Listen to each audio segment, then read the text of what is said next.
provide the president with technology support. And now that may seem like, well, is that a silly thing? But actually, it's a very important thing because the president will make these executive orders, which are very sensible and good for the country, but then they don't get implemented.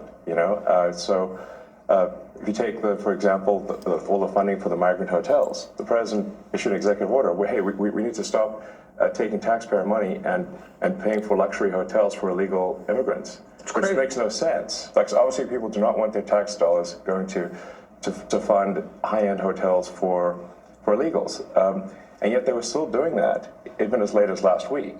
And so, we went in there and we're like, hey, this is in violation of the presidential executive order. It needs to stop. So what we're doing here is one of the biggest functions of the DOGE team is just making sure that the presidential executive orders are actually carried out. And this is, I just want to point out, this is a very important thing because the president is the elected representative of the people. So he's representing the will of the people. And if the bureaucracy is fighting the will of the people and preventing the president from implementing what the people want, then what we live in is a bureaucracy and not a democracy. Now, you're both aware, you have to be keenly aware that the media and the punditry class, not that, I think you've proven they have no power anymore because they threw everything they had at you and they didn't win. And that was, the New York Times, Washington Post, 3 networks, every late night comedy show, 2 cable channels. They threw everything, lawfare, weaponization. Sure. And now I see they want you two to start, they want a divorce. They want you two to start hating each other. And they try, President Elon Musk, for example. You do know that they're doing that to you. Oh, I see it all the time. They tried it, then they stopped. That wasn't. They have many different things of hatred.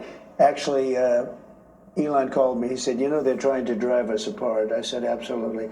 They said, we have breaking news. Donald Trump has ceded control of the presidency to Elon Musk. President Musk will be attending a cabinet meeting tonight at 8 o'clock. And I say, It's just so obvious. They're so bad at it. I used to think they were good at it. They're actually bad at it because if they were good at it, I'd never be president. Because I think nobody in history has ever gotten more bad publicity than me. I could do the greatest things. I get 98% bad publicity. I could do, outside of you and a few of your very good friends, it's like the craziest thing. But you know what I have learned, Elon? The people are smart. They get it. Yeah, they do, actually. They get it. They really see what's happening. Yes. And at the end of this interview, what I would like is I want people to know the relationship and know more about you. What is the relationship, Mr. President? Well, I respect him. I've always respected him. I never knew that he was right on certain things, and I'm usually pretty good at this stuff. He did Starlink. He did things that were so advanced and nobody knew what the hell they were. I can tell you in North Carolina, they had no communication. They were wiped out. Those people were, they had rivers in between. Land that never saw water, all of a sudden there was a river and a vicious, like rapids. People were dying all over. They had no communication. They said, do you know Elon Musk? And they didn't really know I knew him. I said, yeah. He said, could you get Starlink? It's like the first time I ever heard of it. I said, what's Starlink? A communication system. That's unbelievable. I have it. Yeah, and he said, I called him and I said, listen, they really need it. And he got like thousands of units of this communication, and it saved a lot of lives. He got it immediately, and you can't get it. I mean, you have to wait a long time to get it. But he got it to him immediately, and I said, that's pretty amazing, and I didn't even know he had it.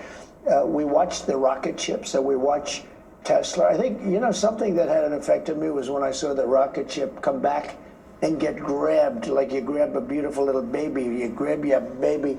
It just hug the rocket. I've never seen. Right, everyone needs a hug, including rockets.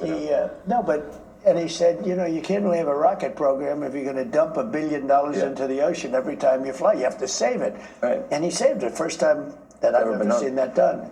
Now, nobody else can do it. If you look at the U.S., Russia, or China, they can't do it, and they won't be able to do it for a long time. He has the technology. So